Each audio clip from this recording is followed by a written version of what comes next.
संजय, दोन गोष्टी जाणून घ्यायला आवडेल आपल्या दोघांकडूनही. एक म्हणजे राष्ट्रवादी काँग्रेसनी ही जी काही भूमिका घेतलेली आहे किंवा राष्ट्रवादी काँग्रेसने जे सांगितलेलं आहे ते मध्येच नुसतंच एक सोडलेलं एक वियर्ड असं विधान म्हणून घ्यायचं का खरोखर काही स्ट्रॅटेजिकली राष्ट्रवादी काँग्रेस कुठल्याही थराला जाऊ शकते, कोणाबरोबरही जाऊ शकते असं आपल्याला वाटतं? नाही, खरं म्हणजे दोन्ही त्याच्यामध्ये दोन्ही भाग आहे. एक तर आपल्याला माहिती आहे की शरद पवारांनी मागे एकदा असं विधान केलं होतं की सगळे पर्याय खुले आहेत. तर अनेकदा काही संदिग्ध भूमिका घेण्यामध्ये एक स्ट्रॅटेजिक निर्णय असतो.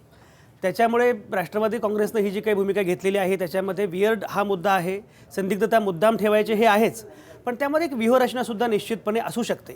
पण एक डॉक्टर समीरण, मला असं वाटतं की जेव्हा व्यूहरचना असते खरोखरच तेव्हा ती फार अगोदर खरं म्हणजे जाहीर केली जात नाही.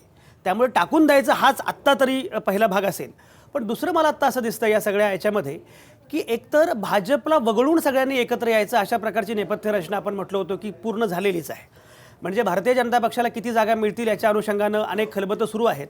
साधारणपणे आत्ता राष्ट्रवादी काँग्रेस किंवा या लोकांचा असा अंदाज आहे की काही झालं तरी भाजप 100च्या वर नाही जाणार. आणि भाजप 100च्या वर नाही गेलं तर मग 188 जागा ज्या काही उरलेल्या लोकांना मिळतील त्याच्यामध्ये मग शिवसेना असेल, NCP असेल, मनसे असेल, हे सगळे एकत्र येऊ शकतात. वाटलं तर काँग्रेसही सोबत येऊ शकतं. त्यामुळे हा एक पर्याय त्यांच्यासमोर आहे. दुसरा एक पर्याय असं मानलं जातं, तर मला माहीत नाही काय कितपत खरं आहे, की अगदी भाजपला सुद्धा आता शिवसेनेनं इतकं सगळं हे केल्यानंतर शिवसेनेला सोबत घेऊन जाणं हे जरा अडचणीचं होऊ शकतं. त्यामुळे कदाचित भाजपला असं वाटू शकतं की भाजप अधिक राष्ट्रवादी असं काही समीकरण होऊ शकतं का? एक तर कसं आहे, आपण एक लक्षात घेतलं पाहिजे की 1999 मध्ये जेव्हा राष्ट्रवादी काँग्रेस पक्ष स्थापन झाला, म्हणजे शरद पवारांनी सोनिया गांधींच्या विदेशीपणाच्या मुद्द्यावरून पक्ष स्थापन केला, तेव्हापासून आजतागायत हा पक्ष जिवंत आहे, कारण तो सत्तेत आहे. ज्या क्षणी राष्ट्रवादी काँग्रेस पक्ष सत्तेतून जाईल त्या क्षणी राष्ट्रवादी काँग्रेसचं काय होईल याची मोठी चिंता शरद पवारांसह सगळ्याच नेत्यांना असते.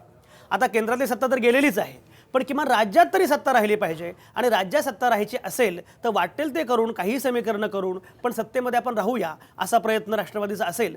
आणि त्याच्यामध्ये राष्ट्रवादी काँग्रेसच्या या सगळ्या प्रयत्नांना एकच फक्त आधार असू शकतो, तो म्हणजे त्रिशंकू विधानसभा येणं.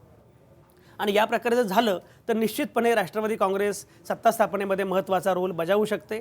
त्यामुळे प्रफुल्ल पटेल जे म्हणाले त्याच्यामध्ये एक खडा टाकण्यामध्ये पुन्हा फायदा काय असतो, त्यामुळे सगळ्याच पक्षांना एक आवाहक पद्धतीनं सूचित केलं जातं की आम्ही तुमच्यासोबत आहोत. बरोबर आहे.